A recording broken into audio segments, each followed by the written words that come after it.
It gives me great pleasure then to introduce today's three speakers in the order that they'll be speaking to us. First of all, Mike Webb is the Curator of Early Modern Archives and Manuscripts here at the Bodley, and he joined the library in 1992. He teaches paleography to our postgraduate students. Nicholas Abrassad is an international investment banker in London, Sydney, and New York. He holds undergraduate degrees in modern history and art history and a master's in sports history and literature and the arts. He's written a chapter on Mariana Starke in a book on British women travellers to Italy and has spoken about her at international conferences. Finally, Jim Clover is director of Veradius Limited, a technical consultancy which provides in-depth advice to various business sectors on a raft of technical matters, from cybersecurity to software and development, and most recently, artificial intelligence, looking both at its opportunities and its risks. He's been involved in technology for the last 30 years. So I'd ask you to give them all a very warm welcome.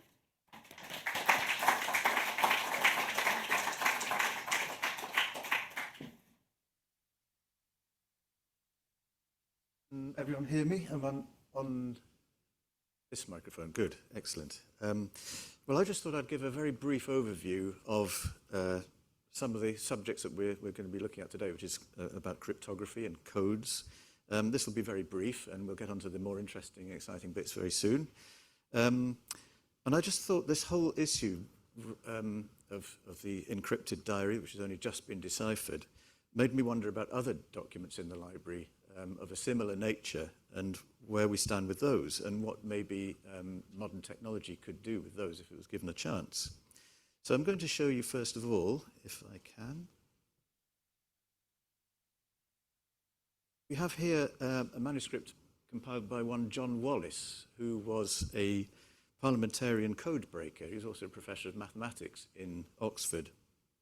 And he was so confident in his brilliant ability to decipher royalist documents that he actually gave this manuscript to the Bodleian Library in 1653. So it was actually a public acknowledgement of his, say, as a rather dubious role in decrypting royalist messages, and here it is to this very day. And of course, what he's actually done here, as well as explaining how, well, he kind of says he's explained how he's deciphered them. I'm not sure he does actually explain it. But he's also showing you the original script and the decryptions in between the lines there. So in red, you can see how it's done. And this is obviously an intercepted. These are intercepted letters. But of course, it made me think then where the letter was intended to go. And I was surprised to find in the library collections, there's a number of encoded letters, especially from the Civil War period in the library's collections. But I was a bit surprised to find that some of them haven't actually been deciphered. Normally what you find in these letters is that the private secretary of the recipient, who has access to the decipher, writes the answers, if you like, above the numbers. And here's a letter in the Cart manuscripts, one of the letters to James Butler, the Earl of Ormond, from the King's secretary. And as you can see, none of the deciphered text has been deciphered. However, in the case of the Cart manuscripts, there's a whole volume of deciphers. And this, I've tabulated this one. It's obviously in manuscript, the original. And from that, I was delighted to be able to find that this King's cipher, as it was called, actually worked on that particular letter. And so you can see what it says. If you read, I've deciphered one of the lines up there, which it says, give all possible furtherance to the coming over of as many of the principal Irish as can be engaged, leaving the kingdom strong enough against the Scot. So we've got this letter was actually written from Oxford. And of course, there's several things about the cipher you'll notice. I mean, Jim, I'm sure, would be able to talk much more learnedly about this in some ways, about how strong this cipher is. I mean, firstly, only the recipient ought to know how to decipher it. But I can see certain, because they have the decrypt and nobody else does. However, I can see all sorts of potential problems with this. Firstly, a kind of alphabetical list by numbers might be a weakness, perhaps. Also, the fact that it means that the decipher has to be written down somewhere is also a weakness, because somebody could copy it or see it illicitly. But you see, it works on the system also of nulls. There's a whole lot of things called nulls at the top there, near the top left. These are numbers that don't mean anything, so they're thrown in to confuse the potential decryptor. So, where do we go from there? Well, I discovered that this system became so prevalent, in fact, that they began to print out lists of words that they wanted to decipher, and then you filled in the numbers you wanted to use on there. So that, to me, also seems like quite a weakness. I mean, that means a printer must have seen that as well. But of course, they don't know what the numbers are going to be ascribed to it. But it is, again, in alphabetical order. So I can't comment further on that. Here's another thing. This is described as a ciphered letter. It's in the papers of Bishop Robinson, who's at the Treaty of Utrecht, one of the diplomats at that. I was a bit surprised to find that that too has not been deciphered at all. And in this case, we do not have a decrypt for this. So I would think that the only way that, how these, because these are alphabetical lists of numbers or names, I don't know how you'd even go about deciphering that. The main hope would be that perhaps among the papers of his in other repositories like the British Library or the National Archives, that the cipher might exist somewhere. That would be the hope. And finally, this is not a coded document, but it's a word of warning to everybody. This is actually Samuel Pepys's Tangier diary in shorthand. And I was just reminded of this because although Pepys obviously did write rather scurrilous things in his diary, that since the whole diary is written in this form, that can't be the main purpose of it. But what I do remember is that between 1819 and 1822, i.e. 3 years, that one of the first editors of Pepys's diary spent all that time working out what this meant. It took him 3 years. And then at the end of that process, it was discovered that it was actually a standard form of shorthand, and that a guide as to exactly how to use it was actually among Pepys's papers on a couple of shelves above the diary. So I'm not saying, Jim, that this is going to happen to you, but this is just a warning to all of us. First of all, work out whether it really is a code or not. So now we come to the much more interesting subject, I think, of the Crespigny diary. And before Nigel talks to you, I just wanted to show you what it looks like. So here we are. This is all it is. Small leather-bound volume in a little envelope like that. Envelope binding. You can see it if I put it under the... There we are. That's what it looks like. Nice gilding on it. A date 1791 on the back. Now, when I open this up, you see it's got nice marble boards inside it. It's a little pocket book, and there we are. There's addresses of the year 1790, very fashionable at the time. And then it's got various printed contents of interest. But here's the diary. It begins like that, as a pretty normal diary, and it's a bit of an account there of some money. Now, when we first acquired this diary, as Nigel will explain, it was thought that it was written by one Mrs Starke, a relative of Mariana Starke, a playwright. And yet the cataloguer couldn't quite work out why this person was referring to her husband as Mrs Starke, when she'd worked out that it was, Mr Starke, when she clearly was actually Mary Crespigny. So that was a mystery until quite recently. And let me show you why it was a mystery, because most of the diary was actually not, because it's written in this peculiar coded script. There we are. And intermixed with notices on the left-hand side of various little events of the day in which Mr Starke is mentioned quite a lot. We didn't know why. And it goes right the way through the year. It's a little almanac, so it's just 1 year's diary. And all the way through, she's writing this coded script on the right-hand side. But I won't take that any further. I think it's now time for Nigel to explain what's going on here. So I shall put that back and hand over to Nigel. Thank you.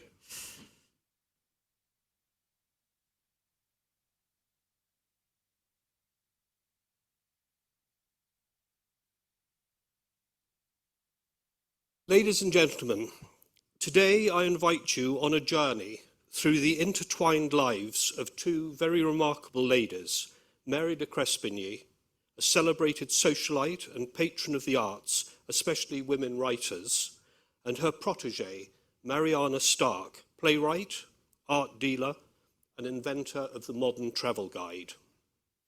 Their stories intersect the public world of the theatre and the private realm of personal relationships. In 1791, Mrs de Crespigny kept a diary in which many of the entries were written in a secret cipher text. It was not until earlier this year that Jim was able to decipher the diary entries, revealing a fascinating story of love, drama, and tension, uncovering surprising insights into their lives and their families' relationships. First, a little about Mary de Crespigny. Born Mary Clark around 1749, and at the tender age of 15 or 16, she married Claude Champion de Crespigny, a man more than twice her age. Less than a year later, she gave birth to their only child, William. Mary became a leading and celebrated socialite with royal connections, described as being courted by the gay and admired by the clever. The de Crespignys held a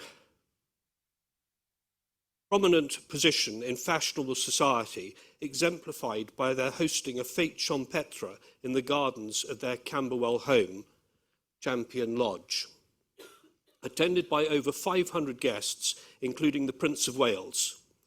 Mary was a patron of the arts with a private theatre in her home. She wrote a novel, The Pavilion, and was the author of letters of advice from a mother to her son. Additionally, she was passionate about archery and served as a patroness of the Royal Toxophilite Society, where the Prince of Wales was patron. Her husband held a senior role as Receiver General in the Admiralty for over 50 years, and he was granted a baronetcy to become Sir Claude de Crespigny in 1805. What made Mary truly distinctive in her era was her independence and intellectual curiosity that led her to form a deep connection with our second protagonist, Mariana Starke. Born in Epsom in 1762, Mariana was the daughter of a former officer of the East India Company who had served as deputy governor of Fort St. David at Cuddalore. Her mother, Mary Hughes, was the daughter of a London city merchant. Whilst little is known about Mariana's life, her close relationship with Mary de Crespigny, who was to become her theatrical patron, undoubtedly helped shape her career as a playwright. Mariana's plays, The Sword of Peace, The Tragedy of Douglas, and The British Orphan, were performed at the de Crespigny Theatre. Mary and her son William, and Mariana and her brother Richard, took leading parts in the cast of these productions. Though her works were generally well received, The British Orphan provoked controversy.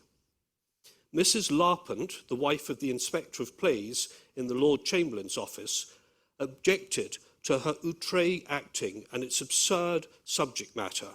In particular, her sensitivities were outraged by Miss Starke performing in travesty, as Mariana had written a part for herself, requiring her to appear in many scenes dressed as a man. The support of Mary de Crespigny was crucial to the success of Mariana's next play, The Widow of Malabar, which was staged at the Theatre Royal Haymarket. Using her connections, Mary helped ensure its successful reception, and she arranged for a packed house by organising friends to fill rows in the pit and many of the boxes.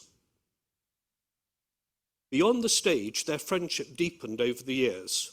Mariana, deeply appreciative of Mary's support, dedicated her poem, The Poor Soldier, to Mrs de Crespigny, quote, from a sincere admirer and very affectionate friend. And she dedicated The Widow of Malabar to Mary in recognition of her zealous friendship and powerful support, having long honoured her with flattering, though undeserved, partiality.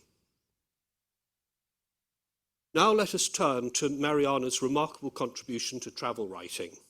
Many of you may recall the chapter title in Santa Croce with no Baedeker in E.M. Forster's Room with the View. That was one of the first influences that aroused my early interest in travel books, and it was not long before I discovered Mariana Starke's pioneering book, Travels on the Continent, published in 1820. I consider it the first modern travel guidebook. It had been written for the new breed of relatively affluent British middle-class tourists who travelled to Europe after the ending of the Napoleonic Wars. Starke's travels marked a significant shift in tone, style, and content, moving away from the epistolatory, flowery, personal reflections typical of women's travel writing at the time. Mariana adopted a groundbreaking approach, focusing on practical advice over personal reflection. Mariana's books were to include large fold-out maps, site plans, 2 columns of text to reduce page numbers, and a compact size to fit in the pocket. Her books were written from the feminine gaze and combined factual content, empirical observations, and down-to-earth practical advice on matters including routes, itineraries, commentary on important works of art, recommended hotels, restaurants, and English-speaking doctors and dentists. It took a woman mindful of travellers' concerns to seek value for money, and so she set out thousands of details of the cost a traveller might require, from the price for washing clothes in Naples to a box at the opera in Leghorn, and from the cost of renting a lodging house in Pisa to buying a turkey in Florence. One of the most influential innovations was Mariana's use of admiration points to signify the merit of artworks, with a maximum of 5 reserved for those deemed particularly excellent. This has provided a unique contribution to travel writing. The use of admiration marks in the form of stars was adopted by John Murray and later Carl Baedeker in their travel handbooks. The merit star has since become a standard rating system, most famously used by the Michelin guides. It is now used universally to rate hotels, films, theatre shows, and lots else. Mariana's recommendations on the antiquities in churches, palaces, and galleries were designed to prevent travellers from wasting their time and burdening their memory by a minute survey of what is not particularly interesting, and thereby perhaps depriving themselves of leisure to examine what really deserves the closest attention. Yet despite these innovations, Mariana and her books have largely faded into obscurity. Why?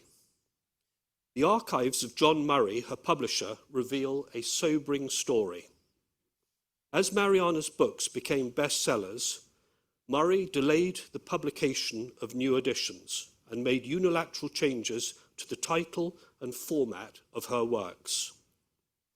Eventually, Murray decided he would publish his own travel handbooks, and even before her death, he had issued his first travel guide, which used a nearly identical style, content, and format of those of Mariana. Such challenges were typical for women writers of the period, particularly in the field of publishing, which was traditionally dominated by men. Soon, Carl Baedeker was publishing his guides, which he freely admitted had been copied from the Murray books. By the second half of the 19th century, the Murray and Baedeker names became synonymous with travel guidebooks worldwide and were regarded as the badge of the British traveller. Mariana faced several other challenges as a female writer in the early 19th century. There were topics that had to be avoided as being thought to be unsuitable to be written about by a woman, and there were considerable security threats confronting female travellers on the continent. This may explain why Mariana chose frequently to wear men's clothing. Now let me speak briefly about the mystery of Mary de Crespigny's diary. Elizabeth Crawford, author, historian, and dealer in suffrage ephemera, first came across Mariana Starke's travel books when browsing in the Italy topography section of the London Library, in what she describes as one of its more crepuscular basements. Elizabeth has posted a number of pieces on Mariana on her blog, Women in Her Sphere. In 2011, Elizabeth learned that the Bodleian had acquired a manuscript described as Diary of Mrs Starke, relative of the playwright and travel writer Mariana Starke. In her blog, Elizabeth recounts when she first read the diary in the Duke Humphrey Library. She found that whilst about half was written in crisp and legible conventional handwriting, the other half was written in impenetrable shorthand. She was puzzled by some of the entries, which contained inconsistencies. Following further research, including using online family websites, Elizabeth soon discovered that this was not the diary of Mrs Starke, but of Mary de Crespigny. But she was intrigued as to why Mary referred to her husband as Starke, or S, throughout. The diary recorded the frequent visits that Mary made to the Starkes at Epsom and would often stay the night. Elizabeth was mystified and remarked that, quote, "It now only requires a cryptographer to set to work to decode the sections that Mrs Crespigny wished to keep from prying eyes." Recently, I was asked to contribute a chapter on Mariana Starke for a book on British women travellers to Italy in the 19th century. As part of my research, I was determined to find out what Mary de Crespigny had written in her diary, in case it revealed new insights into the life of Mariana. My imagination ran riot. Inspired by a BBC television series, Gentleman Jack, about the life of Anne Lister, who in the 1830s had inherited Shibden Hall, her family's ancestral estate and its substantial coal mining interests. Anne kept extensive diaries, most of which were written in a secret ciphertext. The diaries were deciphered by the history department at Birmingham University and documented a lifetime of Anne's lesbian relationships. She was known as Gentleman Jack because of her habit of dressing in men's black clothing. In the 19th century, Jack was used as a slang term for lesbians. Recently, Anne has been recognised as the first modern lesbian. Mariana Starke frequently dressed in a man's riding clothes, hat and boots. She was never married, and whilst in polite society she was known as the Queen of Sorrento, in ruder circles she was referred to as Jack Starke. The similarities with Anne Lister sparked my curiosity about the nature of Mariana's friendship with Mary de Crespigny. Could their relationship have been more than it appeared? I discussed my research efforts with several friends in the hope that I might find someone able to help decipher the diary's code. I was encouraged, as I had read in the Times that coded letters written by Mary Queen of Scots had been deciphered by a group of amateurs comprising a computer scientist in France, a pianist from Germany, and an astrophysicist and patent expert in Japan. I discovered there are amateur cryptologists around the world who decipher ciphertext as a hobby, as others solve crosswords, Sudoku, or chess puzzles. Fortunately, a former work colleague introduced me to Jim, a technology enthusiast. I contacted Jim, and he most generously offered to take a look at a copy of the diary to see if he could help, but warned me that he was not an expert on old-fashioned ciphers. As the pages of Mary's diary came under Jim's scrutiny, I waited eagerly, wondering what secrets these passages might reveal. Could this be an ordinary account of societal life, or something more personal? Amazingly, within a few days, Jim contacted me to modestly say that he had been successful in deciphering the 130-year-old code. I was excited that after all these years, we would now know what Mary had wanted to keep from prying eyes. To my surprise, the deciphered diary revealed not a hidden relationship between Mary and Mariana, but a passionate and complex affair between Mrs Crespigny in her 40s and Richard Starke, Mariana's 23-year-old brother. Lieutenant Starke was serving as a member of the Lifeguards. His responsibilities did not appear to be particularly onerous and only seemed to involve occasional guard duties. Mary's diary records that Richard spent a considerable number of days and evenings at Champion Lodge. One day, Mary noted in her diary that it was her 27th wedding anniversary, and after dining alone with Richard, they went to the theatre to watch a performance of one of Mariana's plays. One can only wonder how Mary's husband celebrated their anniversary. Other diary entries indicate that the attachment, as Mary described her relationship with Richard, was marked by frequent quarrels, reconciliations, and dramatic incidents, which add a very human dimension to these seemingly distant figures. Mary used marginal marks to indicate when the relationship, quote, had been made up, and she and Richard were again good friends, adding a deeply personal dimension to their affair. Richard was no saint. The diary exposed his flaws, his brusqueness, heavy drinking, womanizing, and even moments of violence. On one occasion, Richard confessed to Mary that he had been naughty as he had taken a dolly from the street to his rooms, much to Mary's understandable distress. On another occasion, during a quarrel, Richard struck Mary with a stick, to which she retaliated by slapping his face. Mary discussed this altercation with Mariana, who reprimanded her brother and threatened to involve their mother if he continued with such behaviour. Once again, there are marginal marks by Mary and the words after the incident, "We made it up." Through these revelations, we learn the hidden details of a clandestine affair between an older married woman and a younger man. We gain deeper insights into the lives of women who navigated societal expectations and personal desires in a world that often sought to silence them.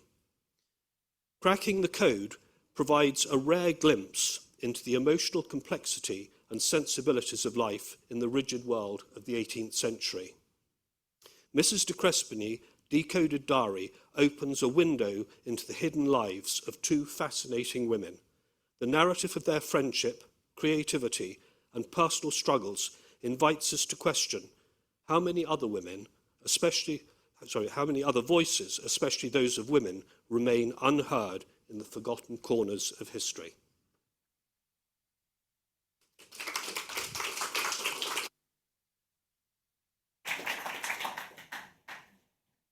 Okay, so I'm going to talk to you about cracking the code now.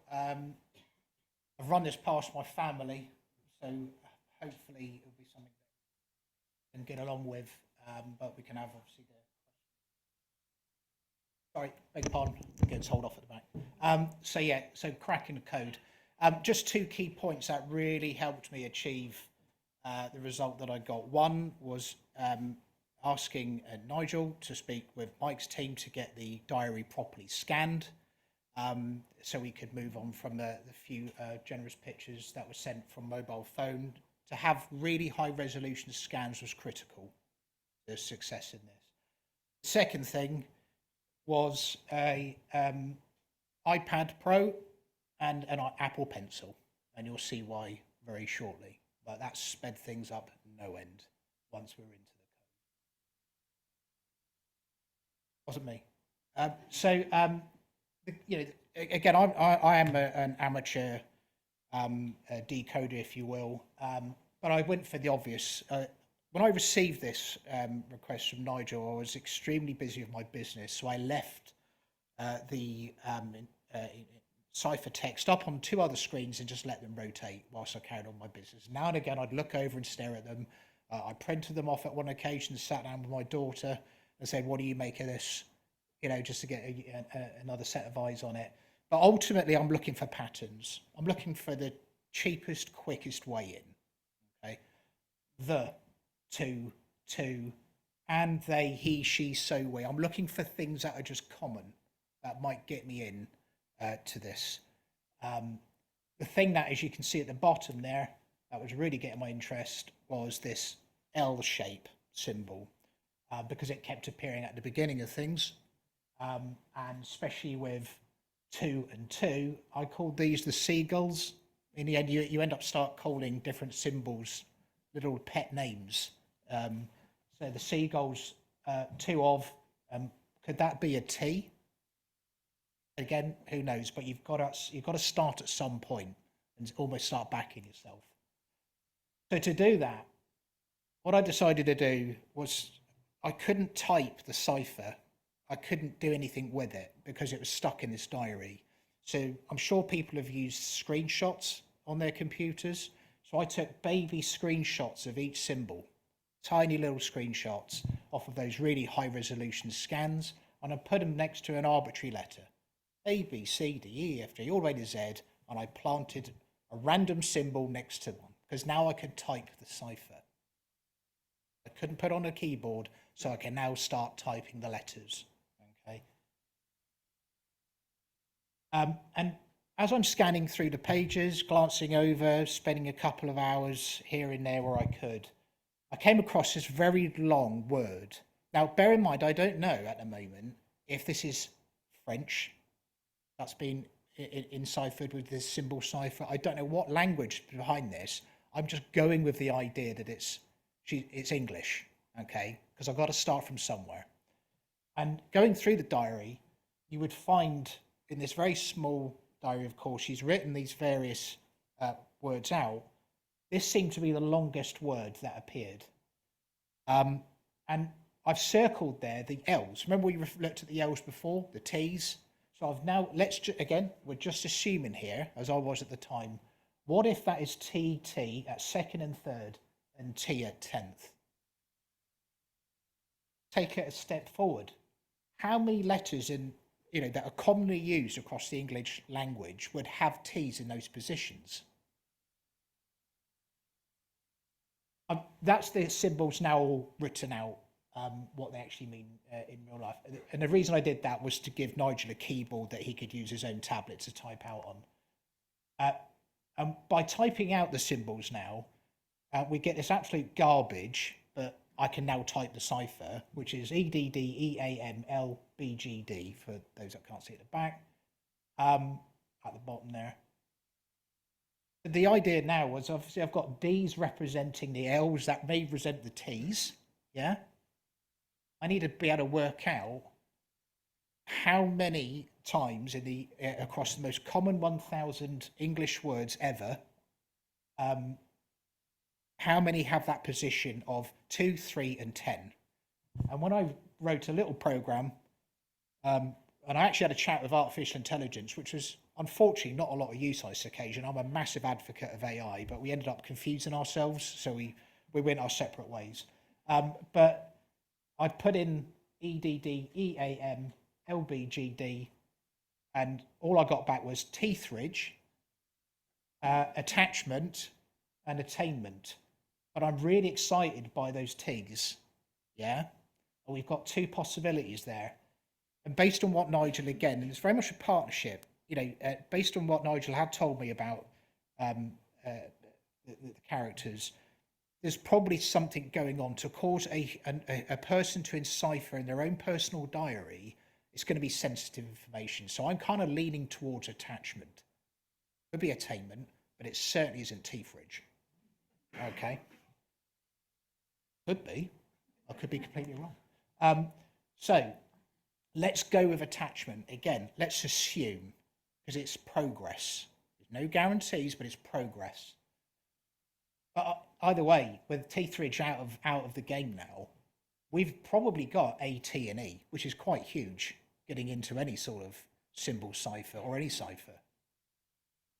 then I went back to those L something somethings, and I've now got T. We could assume H. We know what E is, so let's go with that. We'll assume that H. So the new crib starts to build, which is the final decrypt, if you will. 2, though that one threw me. I'm thinking, would the author have used though back then in 1760 something or other? I don't know.